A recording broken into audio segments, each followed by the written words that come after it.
ہمارا ایک، تو میرے اوپر صرف 3 آدمی کے کھانے کی ذمہ داری نہیں ہے، بلکہ میرے ماں باپ اور اس کے ماں باپ ہو گئے ہم 7، اس لیے کہ میرا کوئی بھائی نہیں ہے اور میری بیوی بھی ایک لوتی ہے، ہم 2، ہمارا ایک، وہ بھی ایک ہے، میں بھی ایک ہوں، تو میں اپنے لیے بھی کماؤں گا، اپنے ماں باپ کے لیے کماؤں گا، میری بیوی کے لیے اور میرے ساس سسر کے لیے اور میرے بچوں کے لیے، 7 ہو گئے۔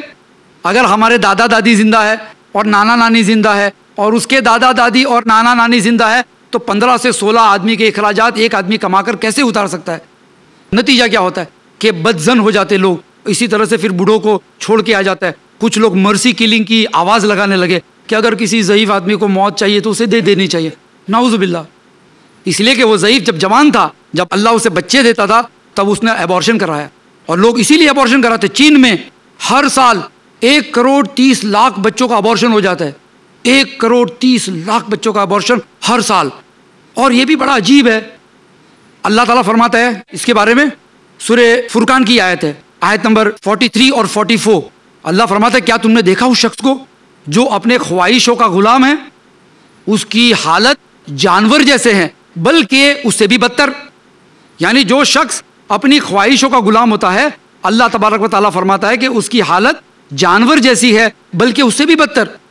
جو لوگ ابورشن کراتے ہیں وہ خواہشوں کے لیے کراتے ہیں، خواہشوں کے لیے، کہ جی ہم کیوں کتنوں کا پیٹ پالے، ہم کیوں کمائیں، اتنوں بچوں کے لیے کیوں کماوے، تو یہ سوچ کر لوگ اپنی خواہشوں کے غلام ہو جاتے ہیں۔ کچھ لوگ عام طور پہ چین جیسے ملک کے اندر جو ابورشنز ہوتے ہیں، وہ میجورٹی ابورشن جو ہے کنواری عورتیں کرتی ہے، جو شادی کے باہر رشتے رکھتی ہے، وہ اپنے بچوں کا ابورشن کراتی ہے۔ امریکہ کے اندر بھی ایسا ہوتا ہے، یورپ میں ہوتا ہے، ہمارے ملک میں بھی ایسا ہونے لگا۔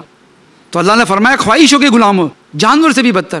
مثال کے طور پہ اگر آپ کسی پیڑ پہ چڑھ جائے اور کوئی کوے کا یا چڑیا کا گھونسلہ ہو، اس نے ابھی انڈے دیے ہیں اور اس میں بچے دیے ہیں، آپ ذرا اس بچوں کو ہاتھ لگانے کی کوشش کیجئے، وہ کوا یا چڑیا اپنی چھوٹی چھوٹی چونچ سے اپنے بچوں کی حفاظت کرے گا، آپ کو چونچ مارے گا، لے میرے بچے کو ہاتھ لگاتا ہے، لے، اسے معلوم ہے کوئی تلوار ولوار ہے نہیں اس کے پاس، بندوق تو ہے نہیں، وہ ایسا اپنی چونچ سے اپنے بچوں کی حفاظت کرتی ہے۔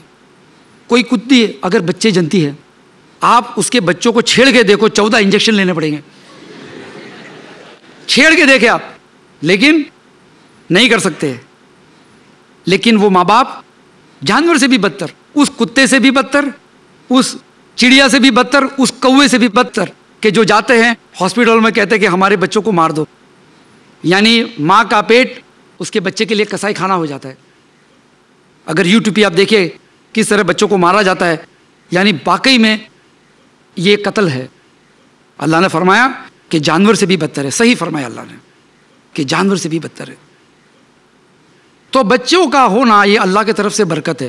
کچھ لوگ بیٹیوں سے پریشان ہو جاتے ہیں، اور بس بیٹا ہے کہ بیٹی، پہلا سوال، یعنی چہرے پہ سے رنگ اڑ جاتا۔ اللہ نے فرمایا اس کو جب بیٹی کی خوشخبری دی جاتی ہے، اللہ تعالیٰ یہاں خوشخبری کہتا ہے، تو اس کا چہرہ پھکا ہو جاتا ہے، پھر اس کو خیال آتا ہے دہیج لانا پڑے گا، اس کی شادی کا، پھر داماد کی دکان کا، داماد کو کاروبار پہ لگاؤ، دھندے پہ لگاؤ، تو یہ سب خیال بیچاروں کو آنے شروع ہو جاتے ہیں۔ اللہ کے رسول صلی اللہ علیہ وسلم نے فرمایا، بڑی مشہور حدیث ہے اور آپ لوگوں نے اسے بار بار سنی ہوگی، کہ جس کو 2 بیٹیوں سے آزمایا گیا، اگر اس کی اچھی پرورش کی تو وہ میرے ساتھ جنت میں ایسا ہوگا۔ اللہ کے رسول نے اس کو جنت کی بشارت دی جس کی بیٹیاں زیادہ ہے۔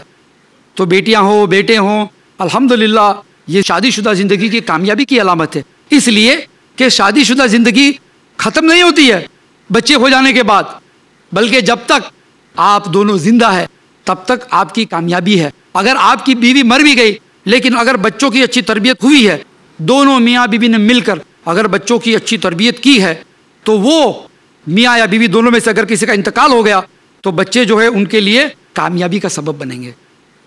لیکن اس کے لیے شرط یہ ہے کہ بچوں کی تربیت اچھی ہونی چاہیے۔ عام طور پہ بحثیں ہوتی ہیں، مباحثے ہوتے ہیں کہ بھئی ذمہ داری کس کی۔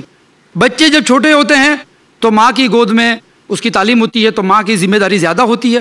پھر بچے جب بڑے ہوتے ہیں، خاص کر کے لڑکے اگر ٹین ایج پہ پہنچ جاتے ہیں، تو باپ کی ذمہ داری زیادہ ہوتی ہے، باپ کی ذمہ داری زیادہ ہوتی ہے۔ تو پہلے سے ہی اچھی چیزیں بونی چاہیے۔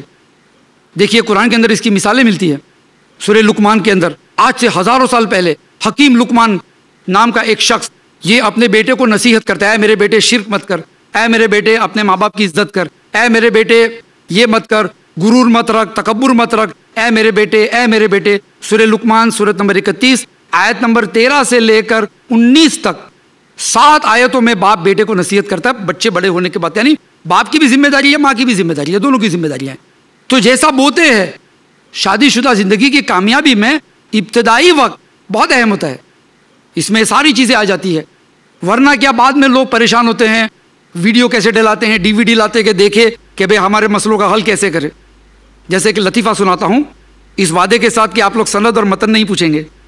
تو ایک لطیفہ یہ ہے کہ ایک شخص جو تھے ان کا کھیت تھا, تو ایک مولانا کو بلایا کہ مولانا صاحب ذرا دعا کیجئے اس سال میرے کھیت میں بادام کی فصل اچھی ہو.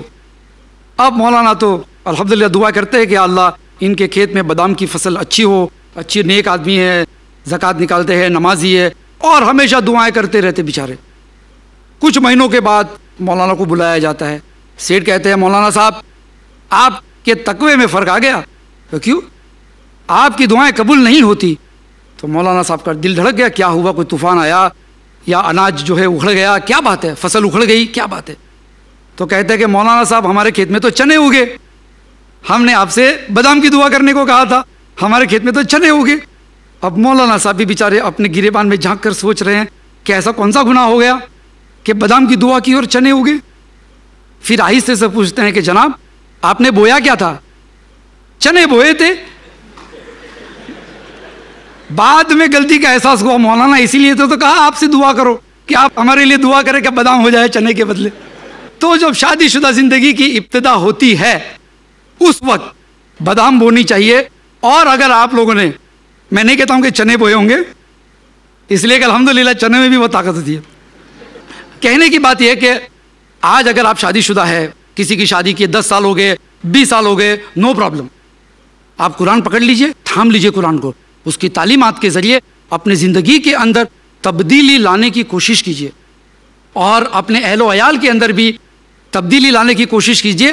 گھر کے اندر معاشرہ اسلامی بنانے کی کوشش کیجئے, اس کے لیے دعا کیجئے آپ. اور قرآن کے اندر دعائیں, حدیثوں میں دعاؤں کی فضیلت ہے. کتنی دعائیں ہیں. ابراہیم علیہ السلام کی دعا سورہ ابراہیم سورت نمبر 14 آیت نمبر 40, رب اجعلنی مقیم الصلاۃ ومن ذریتی ربنا وتقبل دعا. اے میرے پروردگار مجھ کو نمازی بنا اور ہمارے اولاد کو بھی نمازی بنا. تو دعا کیجیے, اور ساتھ ہی ساتھ آپ اپنے بیوی اور بچوں دونوں کے لیے دعا کیجیے کہ اللہ ہم کو متقیوں کے اندر آگے بنا. جیسے کہ سورہ فرقان کی یہ دعا ہے, اس کے ساتھ ہی دعا پڑھ کر اور اس کے ترجمے کے ساتھ میں اپنی بات کو ختم کروں گا, پھر ہم سوال جواب کی نشست آگے بڑھائیں گے. تو سورہ فرقان کی یہ جو آیت ہے, آیت نمبر 74 ربنا حب لنا من ازواجنا وذریاتنا قرۃ اعین وجعلنا للمتقین اماما. اے ہمارے پروردگار ہم کو ٹھنڈک پہنچا, ہم کو نصیب کر آنکھوں کی ٹھنڈک ہماری بیویوں میں سے اور ہماری اولادوں میں سے, اور ہم کو متقیوں میں سب سے آگے کر دے کہ لوگ ہماری اتباع کریں نیک کاموں میں. وآخر دعوانا ان الحمدللہ رب العالمین. یہ تھے برادرم نثار نڈیاڈ والا, جو اپنے خاص تفریحی انداز میں آپ لوگوں کو شادی شدہ زندگی کامیاب بنانے کا نسخہ دے رہے تھے.